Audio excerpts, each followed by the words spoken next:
Jake Parker fell into step beside me, his stride easy and relaxed. So, how was the trip? Long way from. He checked a small device in his hand, from Threx Minor, right? Your home world. It was uneventful, I replied. How do you tolerate this environment without protective equipment? He laughed. Actually laughed, like I had told a joke. What, Earth? Man, this is mild. You should see it in summer. Or winter. Now that's intense. There are more extreme conditions than this. My voice might have cracked slightly. Oh yeah. I'm from Minnesota originally. We'd play hockey outside when it was below freezing. That's when it really feels alive, you know. No. No, I did not know. Playing recreational activities in sub-zero temperatures. Without protection. That was called suicide, where I came from. We reached the building entrance. The doors opened automatically, thank the void. Inside, the air looked exactly the same as outside. No visible decontamination fields. No sterilization protocols. Just doors. The conference room was large, and contained a long table surrounded by chairs clearly designed for human anatomy. It took me several awkward moments to figure out how to sit in one while wearing my full hazmat suit. Blextor opted to stand, his legs better suited for it anyway. Jake collapsed into a chair with casual disregard for proper diplomatic posture, sprawling back and folding his arms behind his head. So, he said, what do you want to know about Earth? Everything, I thought. How you survive. Why you survive. What cosmic joke led to evolution producing a species this ridiculously resilient? But what I said was, perhaps we should start with basic information exchange. Cultural norms. Environmental expectations. Standard first contact protocols. Sure, he agreed. But first, can I ask you something? Of course. Are you going to wear that suit the whole time you're here? I stared at him through my helmet's faceplate. Yes. Obviously. This planet is extremely hazardous to my biology. Right. He nodded slowly. It's just, might get uncomfortable. We've got a week of activities planned. Tours, meetings, a baseball game. I interrupted. Yeah. America's pastime. You'll love it. Well, he grinned again, if you can see through that helmet. The glare might be rough in the afternoon sun.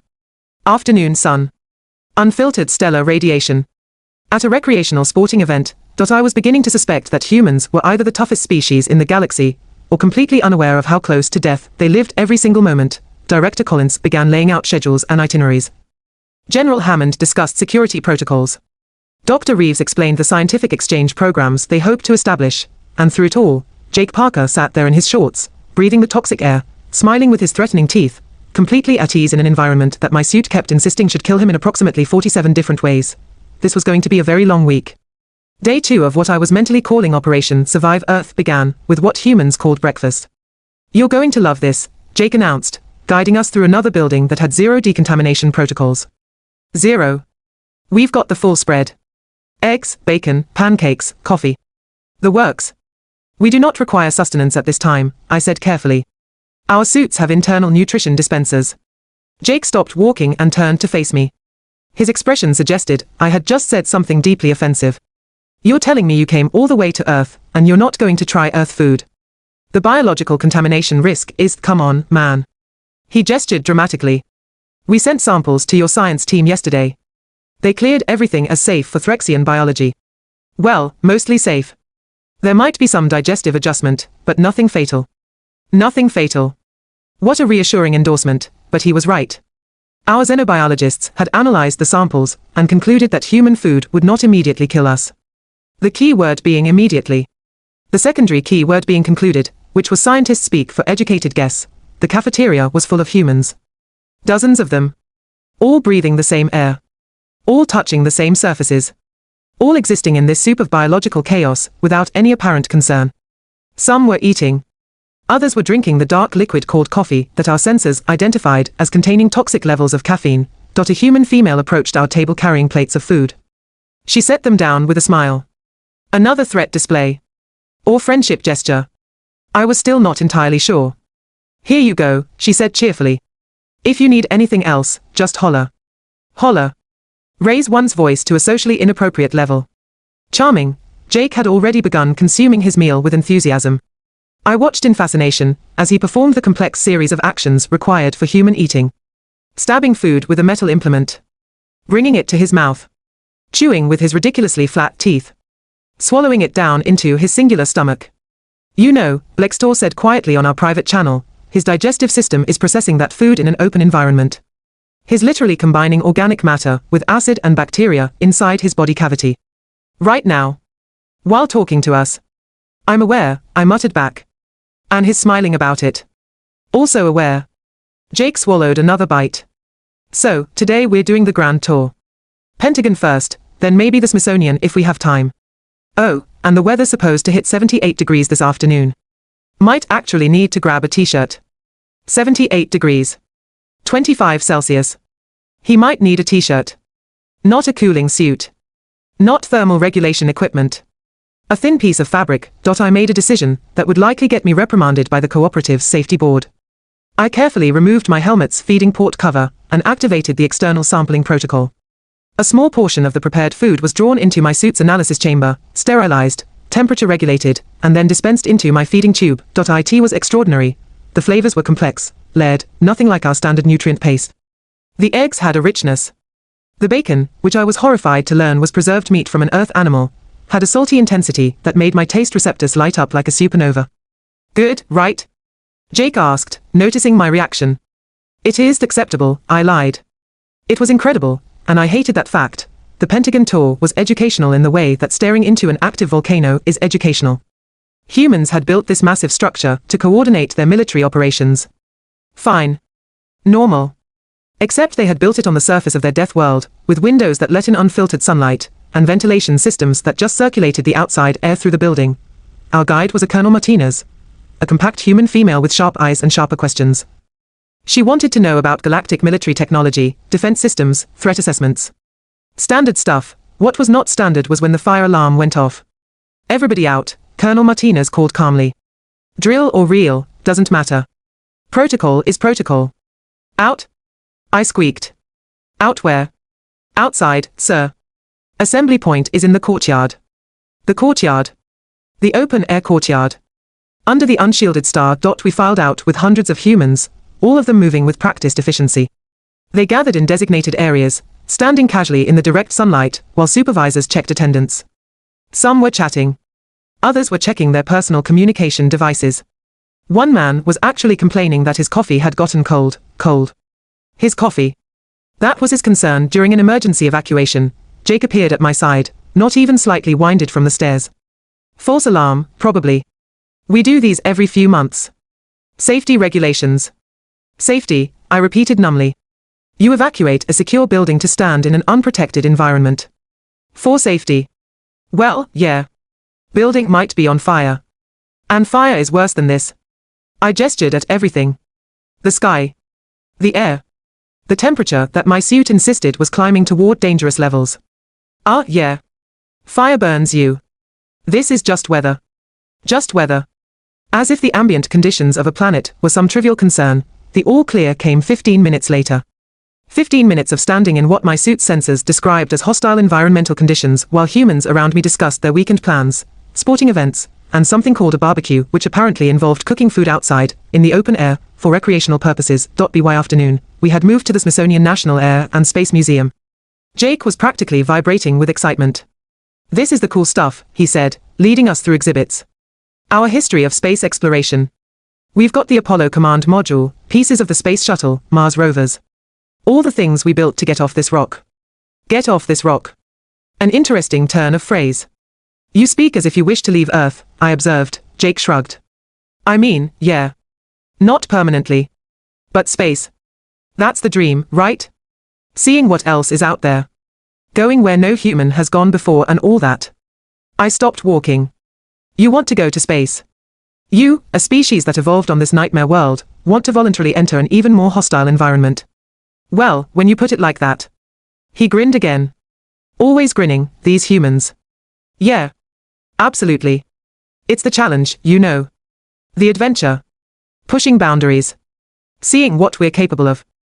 Blextor made a choking sound. Sir, they're insane.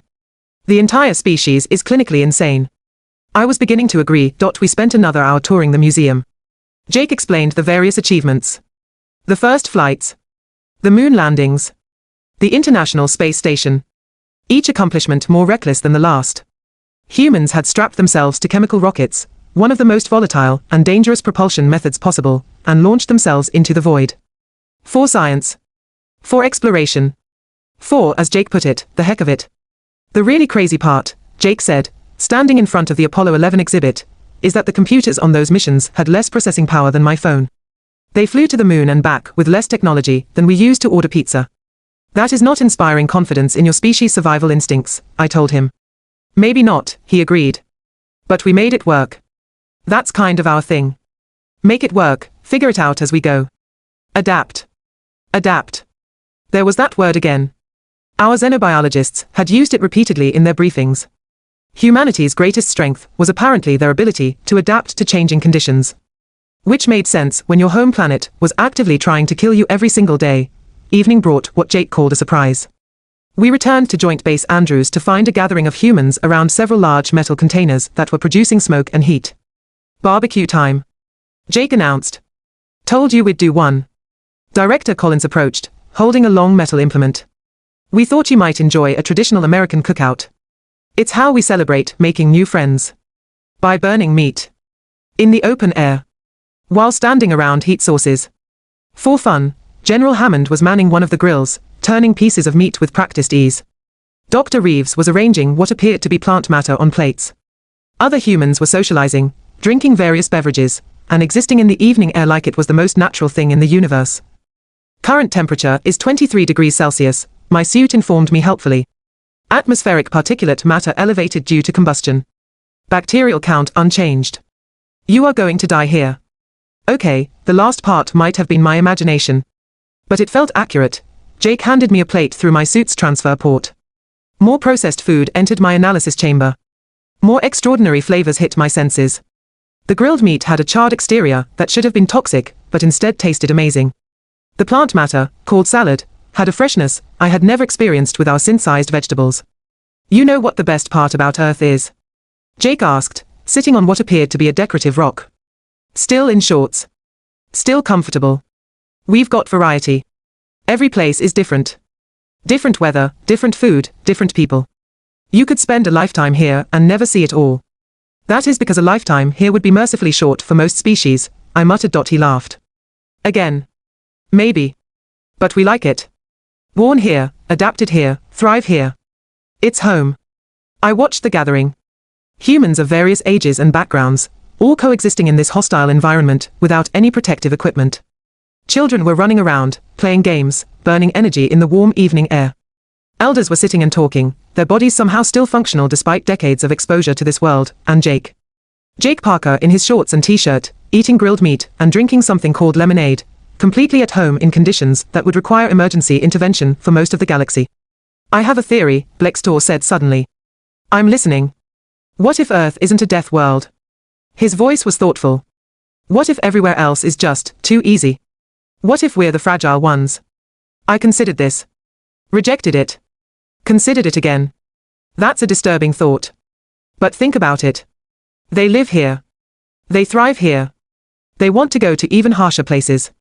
What if human normal is just more than everyone else's normal? Jake must have noticed us having a private conversation, because he came over. Everything okay? You guys have been standing there for like 10 minutes. We were just discussing, I said carefully, the nature of environmental adaptation. Heavy stuff for a barbecue, he replied. But yeah, I guess we are pretty adapted. Never really thought about it. It's just life, you know. Just life. Existing in 23-degree heat, with unfiltered air and biological contamination everywhere was just life. The sun was setting, painting the sky in shades of orange and red.